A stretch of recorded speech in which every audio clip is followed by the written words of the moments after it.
खुलुमबाय स्टुडिअ दं आं रबिन बसुमतारी जिल्लानि हेल्थ एंड वेलनेस केम्पखौ दिनै बेखेवना होबाय। आसामनि हेल्दी ससाइटी हेल्दी आसामनि बिथोन बायदियै दिनै जिल्लानि हेल्थ एंड वेलनेस केम्पखौ बेखेवना होबाय। कक्राझार सहरनि साखाथियाव थानाय तितागुरि गोजौ फरायसालियाव कक्राझार डिस्ट्रिक्ट हेल्थ एंड ससाइटीनि बानजायनायाव दिनै जिल्लानि हेल्थ एंड वेलनेस केम्पखौ बिटिआरनि मावफुं सोद्रोमा रनजित बसुमतारी बिथाङा बाहागो लानानै बेखेवना होबाय।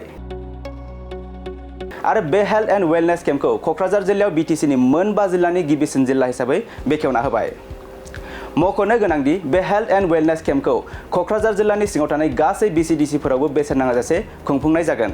बे हेल्थ एंड वेलनेस केम्प बेखेवनाय हाबाफारियाव मावफुं सोद्रोमा रनजित बसुमतारिया बाहागो लानानै खौरांगिरिनि गेजेरजों दिनै कक्राझार तितागुरि बिसिडिसिआव बे हेल्थ एंड वेलनेस केम्प हाबाफारिखौ जागायजेनबाय आरो जों मोन 420 बिसिडिसिआव हेल्थ एंड वेलनेस केम्प हाबाफारिखौ लानाय जागोन होनना फोरमायो बिथां रनजित बसुमतारी बिथाङा। लोगोसे बेनि अनगायैबो मावफुं सोद्रोमा रनजित बसुमतारी बिथाङा खौरांगिरिनि सिगाङाव मा बाथ्रा बुंदों फै जों आबुङै मिथिना लानि।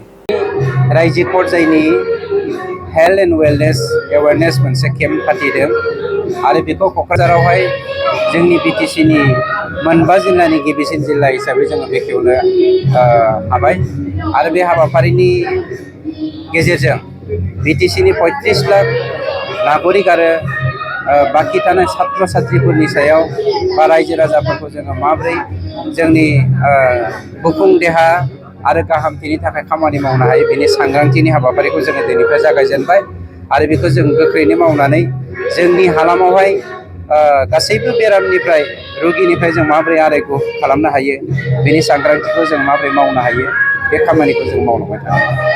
गामियारि ओनसोलाव माबायदि हाबाफारि लानाय मोनफ्रोमबो बिसिडिसियावनो बे हाबाफारिखौ लागोन। दिनै जोंनि नैबे मा बिसिडिसि होनोमोनलाय कक्राझारावहाय जोङो जागायदों तितागुरि बिसिडिसिआव जोङो जागायजेनबाय।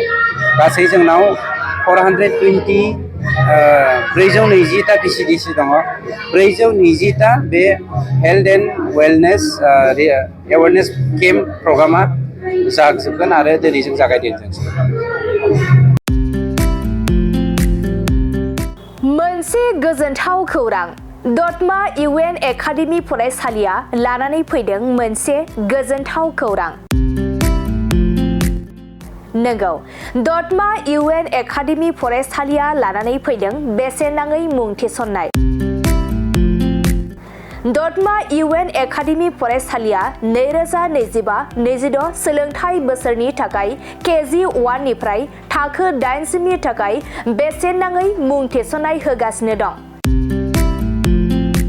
आरो बिथराय आरो फाइलिनि थाखाय फर्म बिलाइनाय आरो मुं थिसननायाबो सोलिगासिनो दं। आरो दतमा इउएन एकाडेमी फरायसालियाव हौवासा आरो हिनजावसाफोरनि थाखाय हस्टेलनि खाबुबो दं। बिनिखायनो नोंथाङाबो नोंथांनि गथ'खौ दतमा इउएन एकाडेमी फरायसालियाव बेसेन होआजासे मुं थिसननो सानदोंब्ला आरो हस्टेलाव दोननानै फोरोंनो सानदोंब्ला थाबैनो मुं थिसननो हागोन। आरो नोंथाङा आबुङै मिथिनो थाखाय नैबे 7002660387 जानबुं नम्बराव कल खालामना खौरां लाहरनो हागोन।